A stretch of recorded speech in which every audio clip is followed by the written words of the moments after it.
Hey, what's up everyone? This is Silver Slayer. Thank you for tuning into this video. When silver reaches $50, people are not going to see it coming, and I'm going to explain why in this video. Let's go back to 2011 when silver was $50. People did not see that coming, and they were thrown completely off guard. The same thing is going to happen this time, simply because people are desensitized to these lower prices and people underestimate precious metals in general.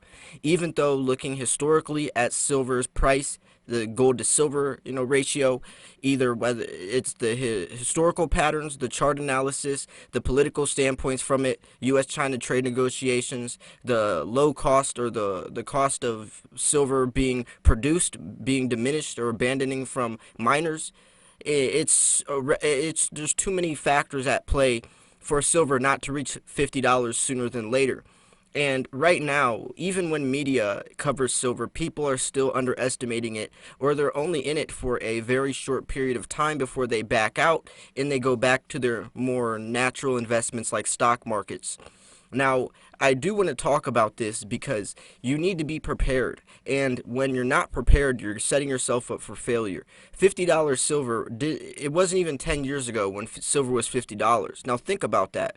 Not even 10 years ago. So think about in 10 years from now where silver could be headed. I've made several videos talking about the production of silver being cut back by hundreds of millions of ounces from the silver producers abandoning silver mines. I've talked about how stock market volatility drives new investors into the world of precious metals, but also look at the political or the geopolitical, the global fear that's getting pushed and pressured on these investors and the everyday people that look at or will be driving towards safe haven investments, which is gold and silver. So when silver reaches $50, people are going to be desensitized to lower prices. It would look something like this, just like in 2011. It starts off around $20 and then it picks up to $25. People get desensitized to that price. People will keep buying it. Then it gets to $27, $28. Media covers it. People start thinking it's profitable. Then it reaches $30. And at that point, even though it's already jumped up astronomically, you're desensitized to this price range, so it's not that high. So then when it jumps to $35, you're already desensitized to a $30 price range, so it's not that, it's not that unbelievable. So you can see how as it goes up to $50, how it could happen without being too too crazy or too unbelievable. And during this time period, as prices get higher, people are going to keep buying it. It's not like people aren't going to buy silver. People need silver in the everyday world. Especially as it gets higher, people are going to want to keep profiting off of it, thinking they missed the boat, or it's going to keep getting higher, so they're going to keep buying it. Just like when silver was $50 in 2011, people were still buying it till that day, and I found a lot of articles around that time period, and people were actually expecting it to go to $100. So there was a lot of people buying a lot of silver around $50 an ounce, even when they didn't even buy at $15 or $20. They bought when it's high. Most people buy high and sell low. It's this weird mind state. It's this weird thing how when prices are higher, that's when most people buy, even though that's when they should be selling. Not many people were selling silver at $50 an ounce. And I want to compare this to Bitcoin's boom because it was the same type of pattern. The same type of thing happened to the people. When Bitcoin was exploding, no one bought it when it was cheap. Most people bought Bitcoin when it was $20,000. That's when most people should have been selling it. But most people are buying it at $20,000. That's because media's covering it. Everyone's talking about it. It's all over Facebook. All your friends are talking about it. It's all over YouTube.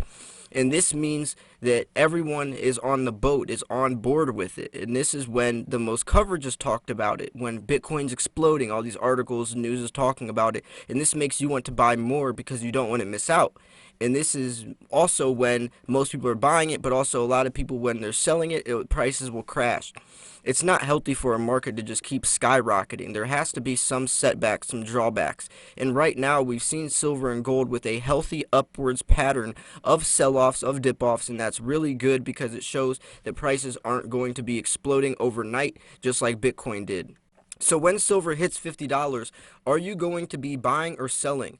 You can also use the gold to silver ratio to earn a lot of profits during this time period as well. You can earn free gold or free silver without taking a penny out of your pocket, simply trading gold for silver or silver for gold during the ratios as they fluctuate. I've seen several people, including myself, do this. If you are going to be doing this, I recommend using your most, closest to spot bullion with no premiums attached, so you can get the most out of your ounces, or the most silver or gold back from your ounces.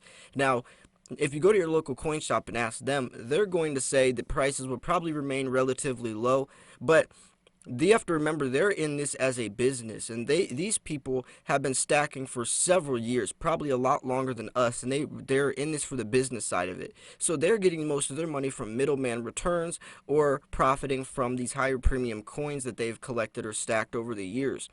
They're probably thinking that silver won't reach much higher. I actually did talk to one person that saw the potential in silver actually booming around that $50 range again, and we had a conversation around that 2011 period, how the same patterns are happening. Stock market volatility, all the same types of things. The recession's looming around the air, and I don't know what's going to kickstart prices to actually explode, but I know that something will sooner than later. So if you are prepared during this period, or if you are going to be accepting these prices and desensitized, it's going to benefit you not only for your stack, not only for your profits, but also for the strategy you're going to have to use at play as well. A lot of people are going to be caught off guard, and this is when a lot of emotional attachment or irrelevant decisions, this is when you make your most irrational choices when prices are that high, because there's so much emotion in the air. Everyone's freaking out. What should I do? Should I buy? Should I sell? What should I do? Should I hold? Should I hodl?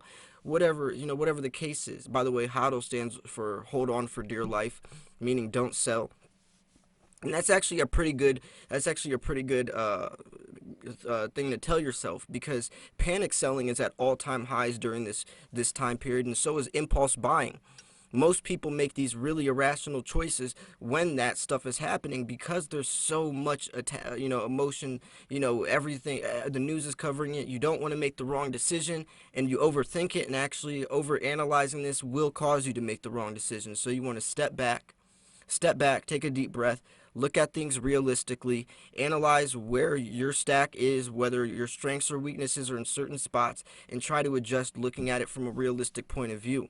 That's why most people failed at Bitcoin, is because they were looking at it irrationally, thinking it was going to get to $100,000 without looking at the possibility of a correction or a collapse happening. And they just kept buying. They kept buying until the day that it crashed. And this is something that you really do need to take in consideration. And if you have made mistakes in the past, try to learn from your mistakes and use them as a learning lesson or an opportunity to grow and profit from these mistakes next time, so you don't make the same mistakes again and repeat this pattern, because a lot of people do repeat patterns like this. The end goal is financial security, financial stability, and I hate for people to invest in the precious metals and actually lose money. It's supposed to be saving money against the dollar deflation as a safe haven investment, as times are getting worse, or times are getting more sketchy, I guess the better word would be to say.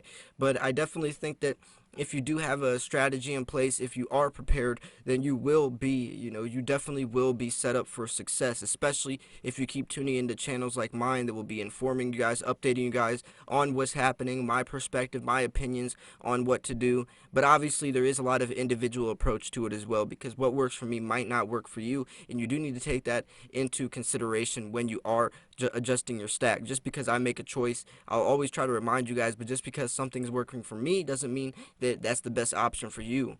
And maybe I may have a different financial situation. Maybe I have more or less silver than you. Maybe I have different types of silver than you, then I need to strengthen my stack with. So that's all stuff that you need to consider. But anyways, I'm going to wrap this video up here. I do appreciate you guys for tuning in. If you thought this video was educational, informational, or just entertaining, make sure to smash that like button. Liking the videos definitely does help out my channel a lot. I appreciate you guys so much. We reached 22,000 subscribers, which is absolutely incredible. On the road to 23,000. I can't wait, to keep making videos for you guys. I can't wait for the holidays, all the deals that are going to be going on. And as I share all the deals with you guys, hopefully you guys can get some great prices, some great deals for silver, because you guys definitely do deserve it. But also make sure you subscribe, because I do post daily videos. I posted another video earlier today. You guys don't want to miss. Actually, I posted 2 other videos today. Make sure you guys go check those out. I'm talking about silver's price, and also made another one that you guys will have to check out and see for yourself. I definitely know you guys are going to dig these. But anyways, thank you guys so much for tuning in. This was Silver Slayer. I'll see you guys soon. Peace.